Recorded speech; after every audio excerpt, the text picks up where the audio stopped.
அனைவருக்கும் வணக்கம். தொடர்ந்து ஆதரவளித்து வரும் அனைத்து அன்பு உள்ளங்களுக்கும் மிக்க நன்றி. ஆ எம்ஜிஆர் காலத்து அரசியல்வாதி, புரட்சித் தலைவி அம்மா காலத்து அரசியல்வாதி செங்கோட்டையன் அவர்களுடைய அதனுடைய பேச்சு வந்து இன்னைக்கு வீரியமிக்க ஒரு செயலா பார்க்கப்படுது. அதிமுகவுல மெஜாரிட்டியான இருக்கிற மக்கள் வந்து அ கழகத்த வந்து ஒருங்கிணைக்கணும் அப்படிங்கிற பேச்சு எழும்பியிருக்கு. இதுல வந்து மெஜாரிட்டி, மைனாரிட்டி பார்த்து தான் எந்த முடிவுமே நம்ம எடுக்க முடியும் அப்படின்னு சொல்லி செங்கோட்டையன் வந்து பேசியிருக்காரு. நம்ம அத பத்தி தான் நம்ம பேசப் போறோம். மோகன் வணக்கம். நேர்மின் குரல் நேயர்களுக்கும் அதிமுக தொண்டர்களுக்கும் வணக்கம். செங்கோட்டையன் வந்து ஓப்பன் டாக்காவே சொல்லிட்டார். அ அதிமுகவுடைய இணைப்பு அ மெஜாரிட்டி, மைனாரிட்டி இந்த அடிப்படையில தான் நம்ம போயிட்டு இருக்கு. எல்லாரும் வந்து அதிமுக ஒருங்கிணைக்கணும் அப்படிங்கிறத வந்து பேச எல்லாம் ஆரம்பிச்சுட்டாங்க. அதனால வந்து அதற்கான ஒரு ப்ராசஸ பண்ணியே ஆகணும் அப்படிங்கிற நிலைமைக்கு வந்திருக்காரு. இல்ல அண்ணன் செங்கோட்டையன் அவர்கள் மூத்த அரசியல்வாதி. அம்மா அவர்களிடத்துல நன்மதிப்பை பெற்றவர். அம்மா அவர்கள் பிரச்சாரத்துக்கு செல்லக்கூடிய காலகட்டங்கள்ல, ஆரம்ப காலகட்டங்கள்ல அந்த வழிவகைகள்லாம் வகுத்து கொடுத்த விதிகளை வகுத்து கொடுத்த, இல்ல திட்டங்களை வகுத்து கொடுத்த ஒரு நபர், நம்பிக்கைக்குரிய நபர். அவர் சொல்லக்கூடிய விஷயங்கள் அனைத்தும் கண்டிப்பாக உண்மையாகத்தான் இருக்கும். நம்மளும் இதுக்கு முன்னாடி என்ன சொல்லியிருந்தோம்? கட்சி ஒருங்கிணைய வேண்டும் என்பதுல இந்த முன்னாள் அமைச்சர்கள், மூத்த நிர்வாகிகள் கூட ரொம்ப தீர்க்கமா இருக்கிறாங்க அப்படின்னு சொல்லிட்டு நம்ம சொல்லியிருந்தோம். அதனுடைய வெளிப்பாடாகத்தான் அண்ணன் செங்கோட்டையன் அவர்கள் நேரடியாக அவரே சொல்றாரு. கட்சி வந்து ஒருங்கிணையணும். அதை பத்தி பேசிட்டு இருக்கிறோம். யாருக்கு மெஜாரிட்டி? அதாவது இணைப்பிற்கான மெஜாரிட்டி அதிகமா இருக்கிறதா? இல்ல எடப்பாடி பழனிசாமியுடைய தலைமையே போதுமானதாக இருக்கிறதா என்கின்ற அந்த பேச்சு தான் ஓடிட்டு இருக்கு. விரைவில் அதை முடிச்சுட்டு அதுக்கு உண்டான வேலைகளை பார்ப்போம்னு அவர் சொல்றாரு. எல்லா விஷயங்களும் நேரடியா அவர் சொல்ல முடியாது. இல்ல நான் வந்து இணைப்பு தான் வேணும்னு சொல்லி வந்து எடப்பாடி பழனிசாமி அவர்களை போய் வலியுறுத்தினேன் அப்படின்னு சொல்லி தற்போது அவர் சொல்ல முடியாது. என்ன காரணம்னா, அவர் வந்து இன்னைக்கு எடப்பாடி பழனிசாமி அவருடைய அணியில இருக்கிறார். அங்க இருக்கிறார். இருந்து கொண்டு கட்சி ஒருங்கிணைய வேண்டும் என்கிற நல்ல எண்ணத்துல பயணித்துக் கொண்டிருக்கிறார். அப்படி இருக்கும்பொழுது தான் இருக்கக்கூடிய இடத்தையும் எக்காரணம் கொண்டு அவங்களையும் டாமினேட் பண்ணி பேசிடக்கூடாது அப்படின்றதுல ரொம்ப தெளிவாக இருந்து கட்சியை ஒருங்கிணைப்பதற்கான வேலைகளை கொஞ்சம் கொஞ்சமா செஞ்சு வந்து கொண்டிருக்கிறாங்க. அதனுடைய வெளிப்பாடாக இன்று நேரடியாக அந்த நியூஸ்ல கூட வந்திருக்கிறது. அவர் பேசியிருக்கக்கூடிய விஷயங்களை நம்ம அப்படித்தான் பார்க்கணும். ஒன்றிணைப்பதற்கான முயற்சிகள் மும்முரமாக நடந்து கொண்டிருக்கிறது என்று. இல்ல 6 முன்னாள் அமைச்சர்கள் போய் எடப்பாடி பழனிசாமி சந்திச்சதையும் அவர் வந்து பேசியிருக்காரு. அவர் என்ன சொல்லியிருக்காரு அப்படின்னா, இது எதார்த்தமா போய் எடப்பாடி பழனிசாமி நாங்க 6 பேர் போய் சந்திச்சோம். மத்தபடி எதுவுமே கிடையாது. கட்சியினுடைய வளர்ச்சிய பத்தி நாங்க பேசணும் அப்படிங்கிறாரு. வளர்ச்சிய பத்தி பேசணும் அப்படின்னு சொல்றவங்க ஆணித்தரமா சொல்லிட வேண்டியதுதானே. எடப்பாடி பழனிசாமிட்ட நாங்க இதத்தான் பேசினோம். ஒற்றுமை பத்தி நாங்க பேசவே கிடையாதுன்னு சொல்ல வேண்டியதுதானே. இல்ல இப்பதான் ஆட்டுக்குட்டி வெளியே வருது. இப்பதான் எப்படின்னா கொஞ்சம் கொஞ்சமாக உண்மைகள் வெளியே வருது. அப்படித்தான் நம்ம பாக்குறோம். எடப்பாடி பழனிசாமி அவர்கள் ஆரம்பத்துல இந்த 6 முன்னாள் அமைச்சர்கள் வந்து எடப்பாடி பழனிசாமியுடைய இல்லத்தை சந்திச்சு பேசினாங்க. ஒருங்கிணைந்த அதிமுக உருவாக வேண்டும் என்று சொன்னாங்கன்னு சொல்லிட்டு நம்ம பல முறை தொடர்ச்சியா அந்த விஷயத்தை வலியுறுத்தி ஆமா. வந்தோம். ஆனா எடப்பாடி பழனிசாமி அவர்கள் அணியை சேர்ந்தவங்க யாரும் அந்த மாதிரி சந்திக்கவே இல்லைன்னு சொன்னாங்க. அப்புறம் என்ன சொன்னார் எடப்பாடி பழனிசாமி அவர்கள் என்கிட்ட ஏதோ வலியுறுத்தினான்னு சொல்லி சொன்னீங்களே, தம்பி வேலுமணி இங்கதான் இருக்காப்புல கேளுங்கன்னு சொல்லிட்டு சமீபத்துல செய்தியாளர் சந்திப்புல ஆமா, சொன்ன ஆமா. இருப்போம். இப்படிப்பட்ட வேலையில இன்னைக்கு அண்ணன் செங்கோட்டையன் அவர்கள் என்ன சொல்றாரு, 6 பேர் போய் பார்த்தோம் அப்படின்றது. அதான் ஒவ்வொரு உண்மைகளா தானே வெளியில வரும். எல்லாத்தையும் உடனே சொல்ல முடியாதுல்ல. அப்ப 6 பேர் போய் பார்த்தோம் அப்படின்றத சொல்றாரு. அப்புறம் என்ன சொல்றாரு, ஒருங்கிணைப்பிற்கான பேச்சுவார்த்தை ஒரு பக்கம் நடந்து கொண்டிருக்கிறது அப்படின்ட்டு அதையும் சொல்றாரு. அப்ப இதுல என்ன விஷயங்கள் புரியுது அப்படின்னா, நாங்க போய் அழுத்தம் கொடுத்துட்டு தான் இருக்கு எடப்பாடி பழனிசாமி அவர்களுக்கு. அதுல ஒரு ஒரு அக்கறை வச்சிருக்கிறாரு. நாங்க எடப்பாடி பழனிசாமி அவர்களையும் இழந்து விடக் கூடாது அப்படின்னு நினைச்சிட்டு இவங்க பேசிட்டு இருக்காங்க. இல்ல எடப்பாடி பழனிசாமி அவர்கள் வந்து அதிமுகவுக்கு தேவையே இல்லை அப்படின்னா, இன்ன வரைக்கும் எடப்பாடி பழனிசாமி அவர்கள்ட்ட இவங்க இருக்க வேண்டிய அவசியம் கிடையாது. இவங்க பூரா மொத்தமா வந்து ஐயா ஓபிஎஸ் அவர்கள்ட்ட வந்து, அண்ணே நீங்க தானே கட்சி, நீங்க தான் தலைமை அப்படின்னு சொன்னா முடிஞ்சு போச்சு. வேலை முடிஞ்சிருச்சு.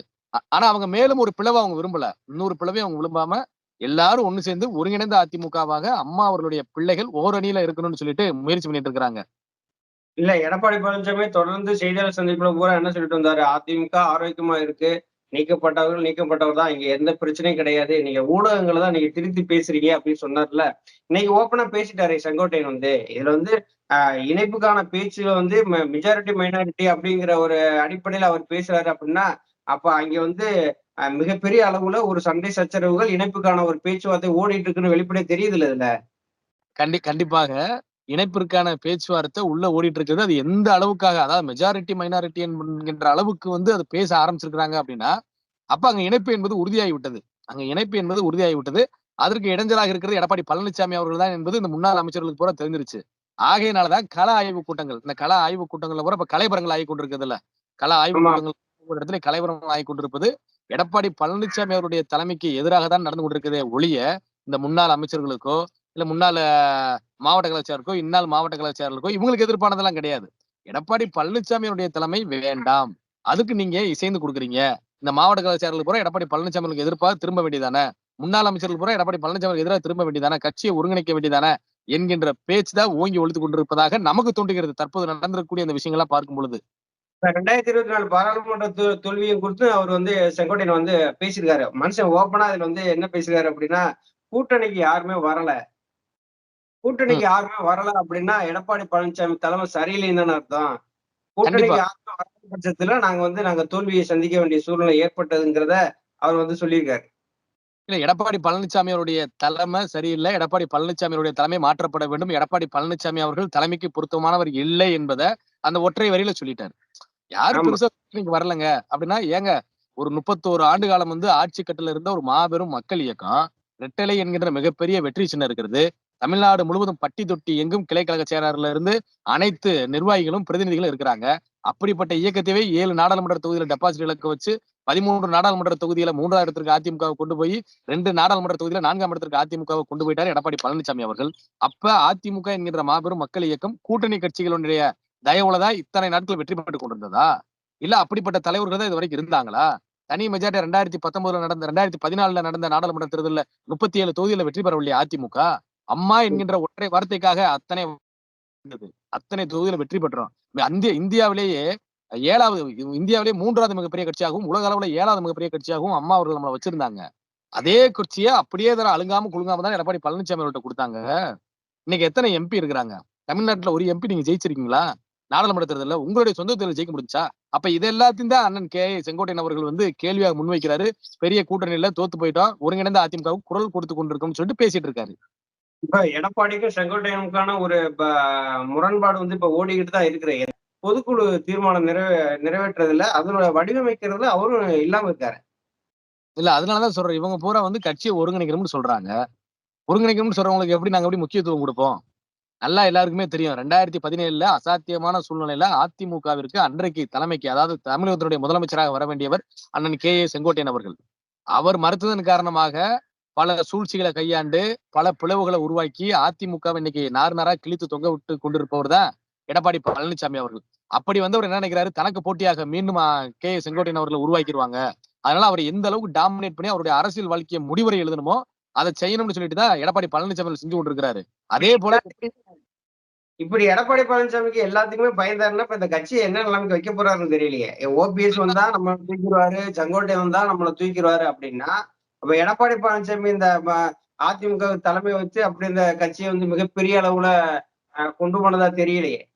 இல்ல இப்ப அதான் சொல்ல வர்றேன். அண்ணன் செங்கோட்டையன் அவர்கள் தனக்கு போட்டியா வந்துருவாருன்னு சொல்லிட்டு அவர்ட்ட எந்த ஒரு கலந்துரையாடலுமே கிடையாது. எந்த ஒரு அறிவுரைகள் கேட்பதும் கிடையாது. இன்னொரு பக்கம் பார்த்தோன்னா, கொங்கு மண்டலத்தினுடைய தளபதி என்று அண்ணன் எஸ்பி வேலுமணி அவர்கள சொல்லுவாங்க. முன்னாள் அமைச்சர் அவர்கள. அவரு என்ன பண்றாரு, கொஞ்சம் கொஞ்சமா கார்னர் பண்ணி அவரையும் இனிமேல் கட்சிக்குள்ள எதுவுமே செயல்பட விடக்கூடாதுன்னு சொல்லிட்டு, அவரையும் டாமினேட் பண்றாரு.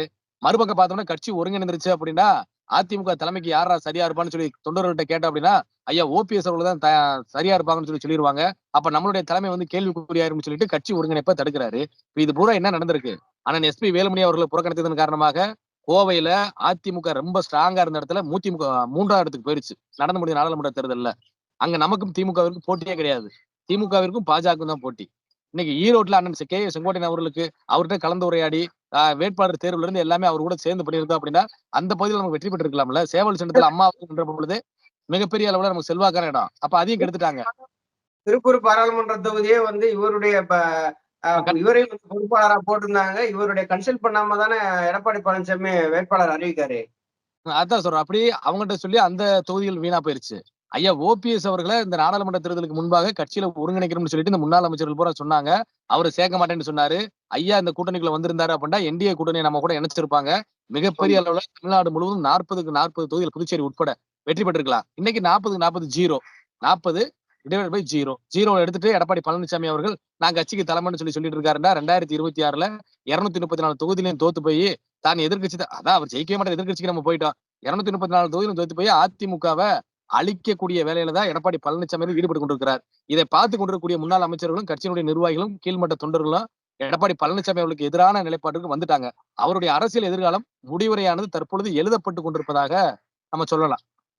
எடப்பாடி பழனிசாமியுடைய தலைமை சரியில்லை அப்படிங்கிறது இப்ப செங்கோட்டையன் அவர்களுக்கு வந்து நல்லா தெரியுது. செங்கோட்டையன் அவங்க என்ன நினைக்காங்க அப்படின்னா, எப்படியாவது அதிமுக ஒண்ணு சேர்ந்துராதா, அம்மாவினுடைய ஆட்சியை கொண்டு வந்துட மாட்டோமா, திமுகவினுடைய எதிர்ப்பு அரசியலையும் அந்த எதிர்ப்பு வாக்குகளையும் நம்ம வந்து வாங்கிட மாட்டோமான்னு ஒரு நல்ல எண்ணம் வந்து அவருக்கு இருக்கு. ஆனா எடப்பாடி பழனிசாமி தொடர்ந்து வந்து செங்கோட்டையன் அவர்கள் வந்து புறக்கணிச்சுட்டே இருக்காங்க. நேத்து செங்கோட்டையன் அவர்கள் சொன்ன ஒவ்வொரு வார்த்தைகளும் சொல்லி பார்த்தீங்கன்னா, அதிமுகவினுடைய தலைமை எடப்பாடி பழனிசாமி சரியில்லை அப்படிங்கிறத உணர்த்துது. இதுவரை கருத்துக்களை பகிர்ந்து கொண்டமைக்கு நன்றி மோகன். நன்றி நன்றி.